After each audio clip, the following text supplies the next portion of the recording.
Last week, a genocidal message was projected onto one of the UK's most famous landmarks, Big Ben.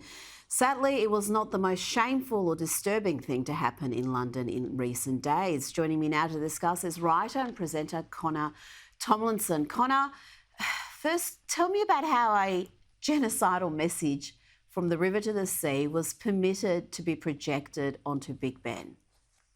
Well, the Met Police, Rita, have declared this not a crime. If this were for any other nation or a message in support of the indigenous British population, I have no doubt they would have already apprehended the person that did this.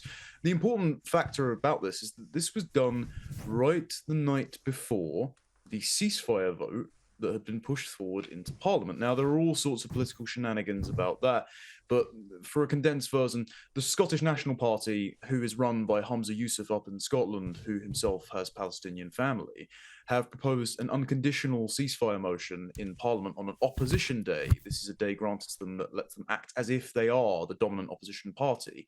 And the Speaker smuggled in, and the Speaker being a former Labour Party MP, a Labour motion on a day where it wasn't meant to be for a conditional ceasefire. This caused all sorts of uproar with Tory MPs walking out, Tory and SNP MPs calling for the Speaker to step down, even the House Clerk saying the Speaker bucked constitutional norms to get this through. And the Labour motion was passed through, but now there's going to be another SNP vote. All of this, the least interesting thing about this actually is the fact that the parliamentary procedure is partisan. The most important feature is that a violent mob of people gathering outside Parliament who have gathered in London every Saturday since the October the 7th massacre, have prayed outside Downing Street in support of Hamas, are now dictating policy in this country because MPs who have imported them here and who have put the British public at risk for decades are suddenly feeling the heat as to the problem that they have created. And now the political agenda is set by the threat of mob violence in my country.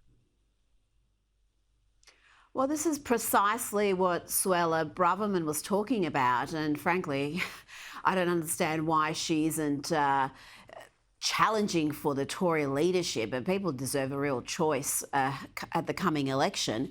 But she said that Islamists hold this disproportionate, disturbing amount of power in modern Britain. How has this come about? Because we are talking about a relatively small group in numbers, and yet they've got parliamentarians scared. You've got the Speaker worried about parliamentarians' lives being in jeopardy. You've got MPs getting up and saying they felt safer in Israel than they feel in London.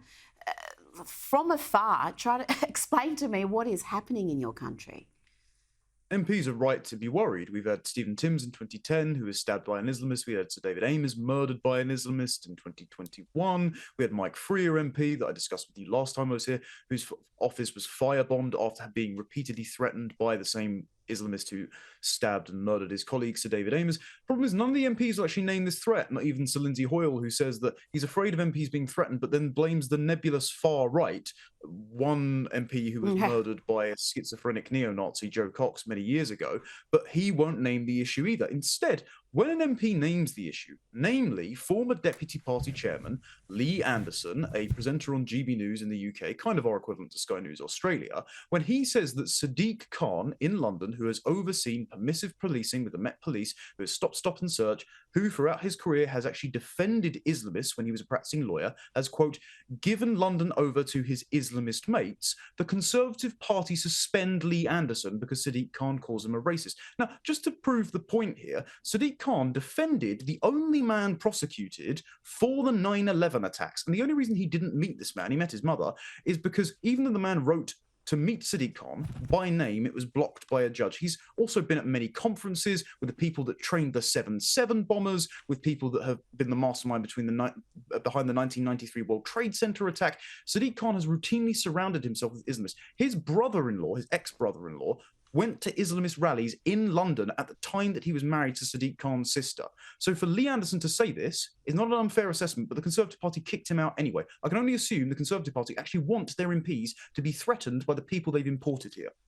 It is astonishing to see what's happening in the UK. Sadiq Khan and his supporters would argue that he has been outspoken about the evils of anti-Semitism, and he has moderated his views perhaps from when he was a representative of a Islamic association. But the reality remains that, Connor, I've got people in London saying that as Jews, they don't feel safe going out on weekends during daylight hours when these marches are happening, because they're worried that if they're identified as Jewish, that they're going to be in peril. I mean, again, it's astonishing to me that that could be happening in 2024.